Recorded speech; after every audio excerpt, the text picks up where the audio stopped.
Ayan mga kabikulano, lang po na harvest ko.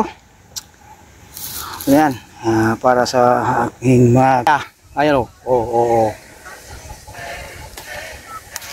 Payadan, nag-request sa atin. Pinapahinog ko muna siya kasi nga para yung ano, yun o. Yun yun. Guys. Yan guys o. Diba bibilog? Ayan po, good morning mga kabikulano.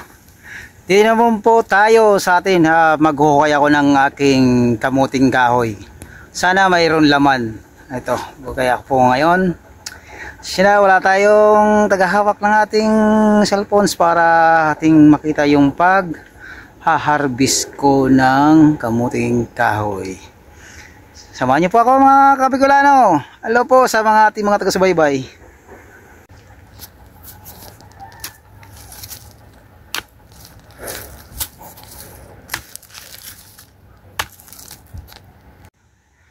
Ayan.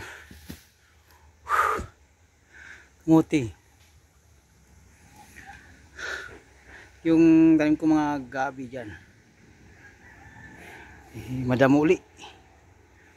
Sa lawak kasi.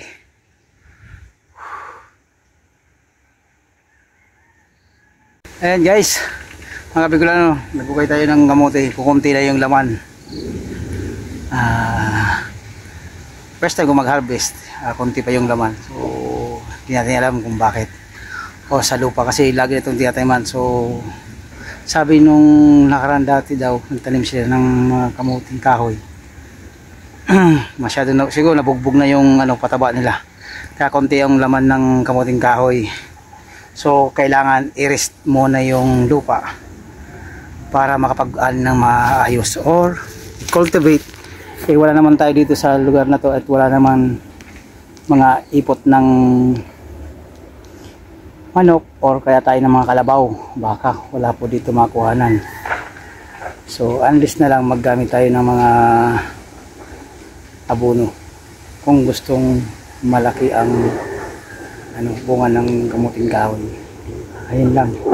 So di kasi ako gumagamit at lang naman siya. So parang libangan, hindi ako gagamit ng mga abono. So may laman o konti lang, okay lang naman. Tulad niyan, mga gabi, malaki naman siya at basta pa na yung ulan. Ayun, okay lang naman yan. Konting at least mayroong silang makain. Ayan mga kabikulano, lang po na harvest ko. Ayan, para sa aking mga kaibigan. So, daling ko na to. Kaya, dyan naman manalbos ako ng kamote. Para madala. So, ayan. Ipasok na po natin.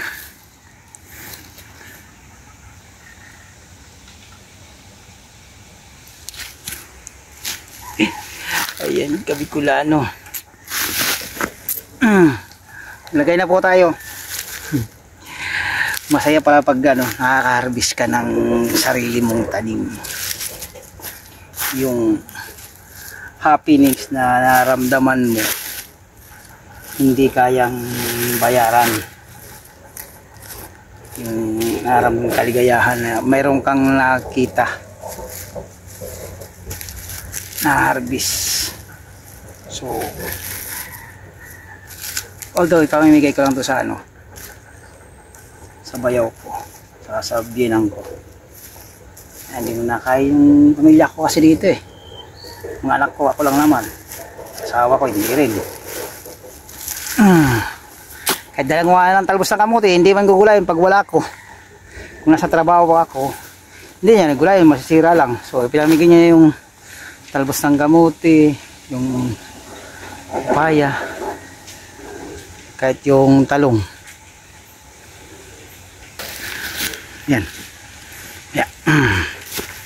Ayan, gabi ko tapos sa mga kamuti. Yan. At yung papaya, yung papaya nagano pa? Laklak.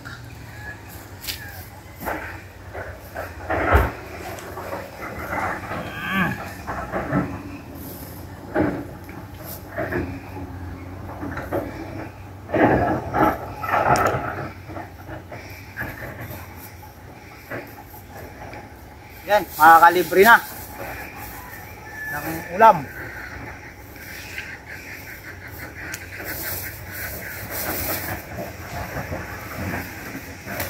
Yan.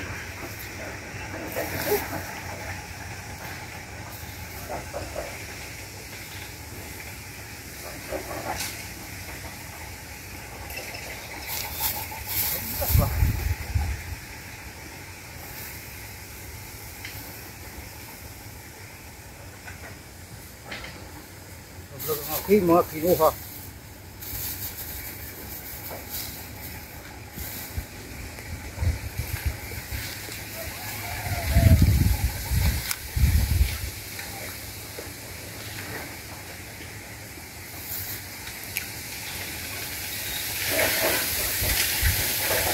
Ay, naku Lord. Marami tayong kalubos.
Ayan na.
Yan na.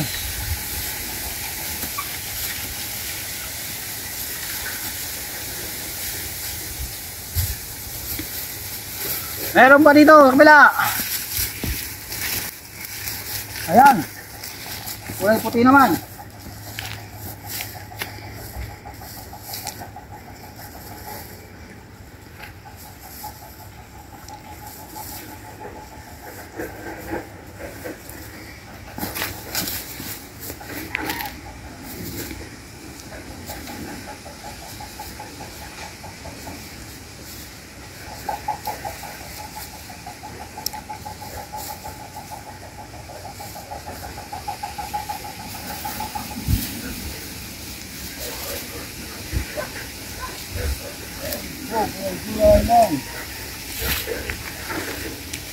Ingat tuh.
Okay na to.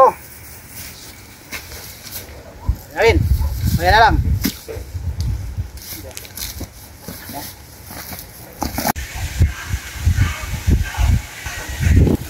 Yun. Paya naman, malungkit.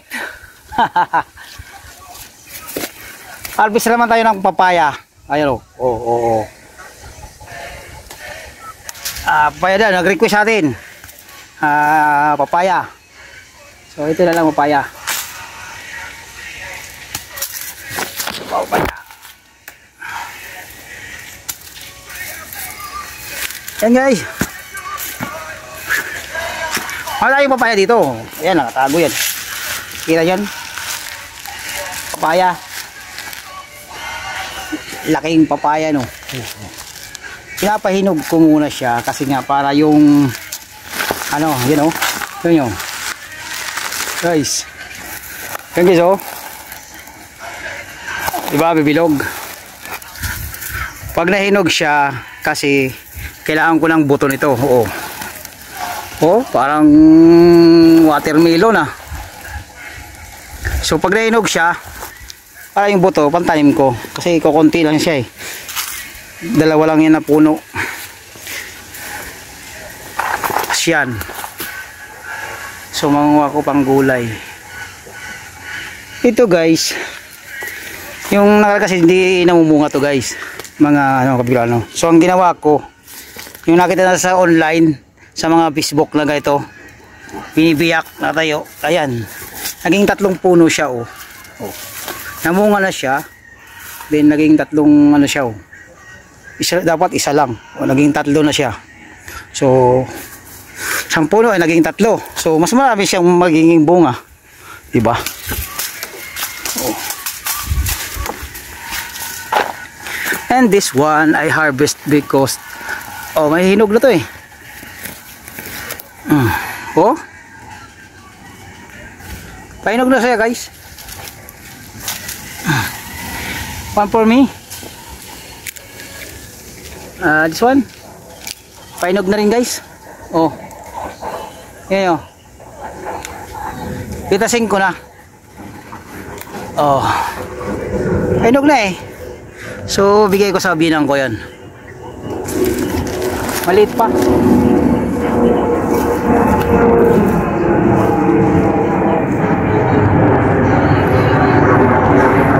Harvest. Yan yung mga alaga kong pabo. Yan. Lalaki siya.